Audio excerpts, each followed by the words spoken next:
آج تک کسی نے یہ دعویٰ نہیں کیا، میرے نبی نے دعویٰ کیا میرے پیچھے آؤ، دنیا اور آخرت کی عزت پاؤ۔ ایک بدو آیا، کہنے لگا اے محمد، آپ نے کہا لبیک۔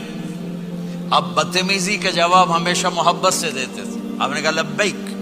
کہنے لگا تین باتیں سمجھ میں نہیں آتی تمہاری۔ آپ نے کہا کیا؟ کہ تم کہتے ہو ہم باپ دادے کا دین چھوڑ کر تیرے دین پر آئیں گے، ہم کیوں چھوڑیں گے؟ اب اچھا، اور کہ تم کہتے ہو روم فتح ہو جائے گا، ایران فتح ہو جائے گا، اتنے بڑے بادشاہ تیرے فقیر بندے کیسے فتح کریں گے؟ اچھا، تیسری کہ تم کہتے ہو مر کے مٹی ہو کر پھر زندہ کیے جائیں گے، کون زندہ ہوا ہے آج تک؟ کوئی پیو دادا ساڈا اٹھی تھے قبریں سارے موئے پہ کتھوں آ گئے؟ آپ مسکرائے۔ آپ نے کہا لعلک تطول بک الحیا، انشاءاللہ تیری زندگی لمبی ہوگی تو دیکھے گا سارا عرب میرا کلمہ پڑھے گا، ایران اور روم بھی ٹوٹ کے آئے گا، اور باقی رہے گی تیسری بات مر کے اٹھنے والی، تو اس دن تیرا ہاتھ پکڑ کے تجھے بتاؤں گا۔ تیسری گل پوری ہوئی کہ نہیں ہوئی؟ وہ کہنے لگا میں نہ مانوں، بڑا کوئی تکڑا ہے، واپس ہی ٹر گیا۔ جب مکہ فتح ہوا، عرب مسلمان ہو گئے، کہنے لگے بھی ایک غلطی ہو گئی۔ حضرت عمر کے زمانے میں ایران بھی فتح ہو گیا اور روم بھی فتح ہو گیا، کہنے لگے دوئی بھی ہوگی، کہتے ہیں تری ہو ہی نہ جاوے بھلیا کلمہ پڑھ لے۔ تو اس نے کلمہ پڑھا اور ہجرت کر کے مدینے آ گیا اور زندگی مدینے گزاری۔